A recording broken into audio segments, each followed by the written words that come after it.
My name is Javier Garate. I'm from Chile, but I live currently in London. I work for War Resisters International, which is an international network of pacifist groups working on issues of militarism and non-violence.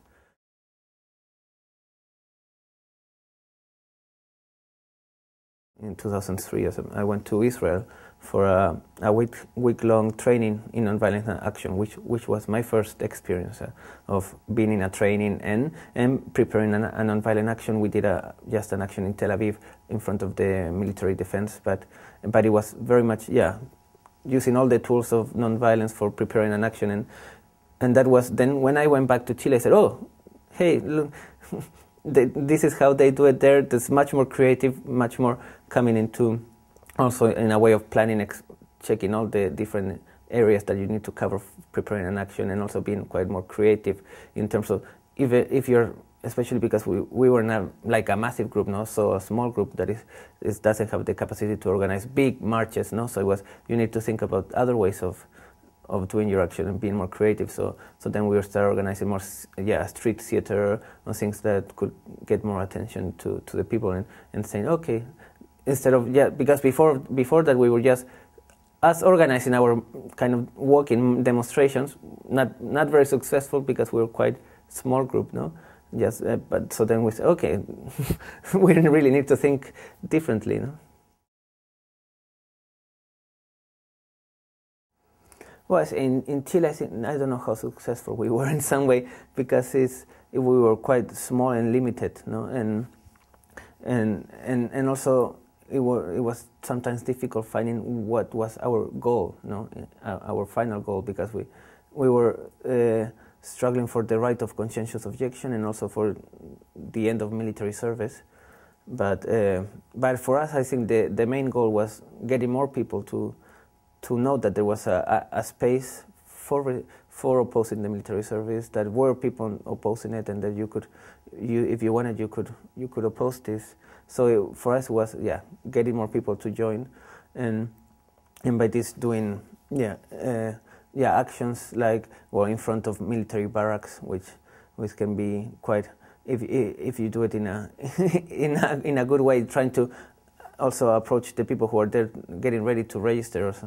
It can be quite successful, finding doing in a very not condemning there, like not okay, you blaming them, they are going to be signing, but showing an alternative, no, showing that there's another way instead of doing the military. So instead of saying, oh, you're wrong, you're the problem, no, you are proposing something different. So being more in a propositive way than condemning them for what they're doing. I think that was quite important, so showing more like an alternative than just criticizing them for their action.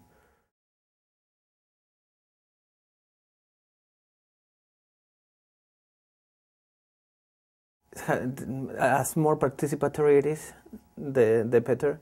So it's really, you need to make people from the beginning, making them in some way like empowered, or I don't know what word you want to use, but that they take the lead in the training. You're just a facilitator, no?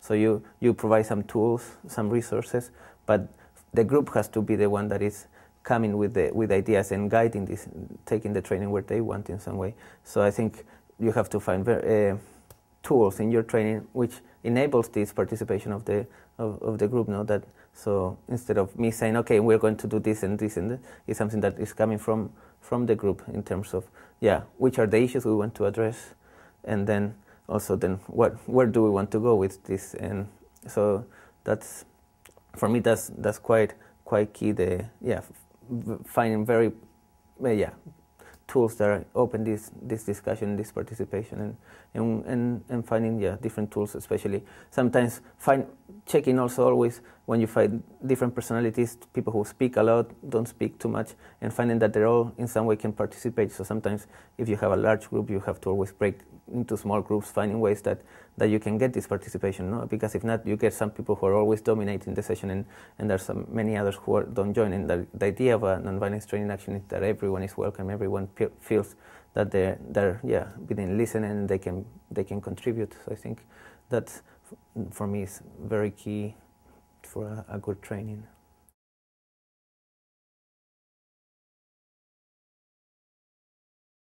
For example, last year we organized a big action against the NATO summit in Strasbourg, which was a coalition, like a group of many different groups from many different countries in Europe. So, like, let's say 10 countries, and we were coordinating this action, and also we were giving the trainings, no. So, and it was the idea was to blockade the summit, no, with this. We were like 100 people divided into 10 groups. So we were there for like 5 days beforehand in a camp training for this action, and people from many different countries with many different languages, and so we very much use the technique of the spokes council, meaning you have your affinity groups, no, of 5 people, which then each group has one representative that then represent that group, and there goes into a spokes council of other 5, 10 of these, all the other groups. So then you, as of your group, you come with an idea, a plan, what do you want to do? Then this person goes to the spokes council and tells this to the other groups, and then you chair from the other ones, and then they come with they try to see what are the similarities and differences, and try to come with a common idea, and then that proposal goes back to the groups, and the groups will check, okay, if they feel comfortable with that idea or not, and they discuss it among their groups. So everyone in some way is being part of this decision, because they're being discussing it, but then it feels very much of a large group decision, because you're being part of a decision on the whole time, and it was very successful in Strasbourg, making very clear what action we wanted to do, and then also very clear in the way of how we were going to communicate as a group, and also how we were going to make decisions during the action as a group. So it was a very good, I think a very good system and technique to make everyone involved and participant, and that is a very much a group decision, what action you want to do.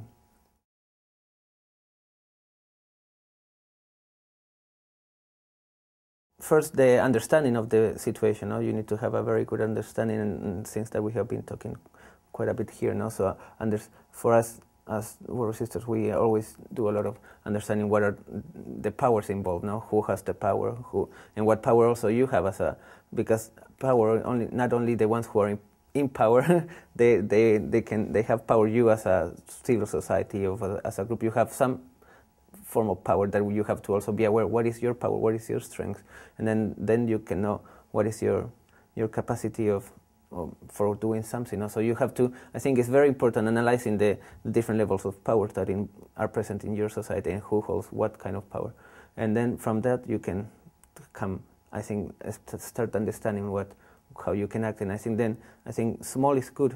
So starting small is always important. You don't need to immediately, as you start with your group, you say, okay, I want to have a regime change or something. Small things, small steps, organizing in your first, if you live, I guess, in a very repressive society, some first contact with your friends, with your neighbors, and having this discussion is already building something. I think starting small in these small changes, then you can start building something. You don't need to immediately think, okay, let's go out to the street, big marches. No, you can. I think first small step is an important way of.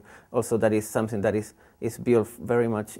I think in a slow way that everyone is participant of this struggle. So I think for me, it's understanding the powers involved that you have and the power holders, and also that small and small steps are important, and also always reviewing what are you doing in the process as you do it.